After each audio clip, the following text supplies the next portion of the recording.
আসসালামু আলাইকুম। কুকিং ডায়েরিতে আপনাদের সবাইকে স্বাগতম। আমি আজকে চিতই পিঠা বানাবো। আমি এখানে চালের গুঁড়া নিয়েছি। আমি এখানে কুসুম গরম পানি নিয়েছি। অল্প অল্প করে দিয়ে এরকম একটা ঘনত্ব ব্যাটার তৈরি করে নিয়েছি।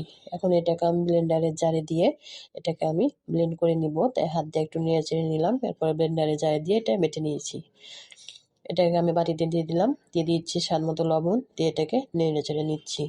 এটাকে আমি 15 থেকে 20 মিনিট মতো রেস্টে রেখেছিলাম। এরপর এটাকে বানিয়ে নিব। এখানে আমি তেল ব্রাশ করে নিয়েছি, এতে চিতই পিঠেগুলো সুন্দরভাবে উঠে যাবে। আমি অল্প অল্প করে এভাবে দিয়ে নিচ্ছি সবগুলো। এভাবে দিয়ে আমি ঢাকনা দিয়ে ঢেকে দিচ্ছি। এভাবে পিঠাটা খেতে কিন্তু দারুণ লাগে। আমার ছেলের এটা অনেক পছন্দ। আমি এখানে দুধ জাল দিয়ে নিয়েছি, খেজুরের গুড় দিয়েছি, দারচিনি এলাচ দিয়ে নিয়েছি। দেখেন আমি একটা রস বানিয়ে নিয়েছি। এখানে আমার পিঠেগুলো দেখতে পাচ্ছেন হয়ে গেছে। আমি এখন এটাকে কিছুক্ষণ জাল দিয়ে নিচ্ছি আবারও। তো এটা আমার হালকা হয়ে ফেটে গেছিলো। এই ফাটাটা আমার ছেলের পছন্দ, তাই এভাবে বানিয়েছিলাম।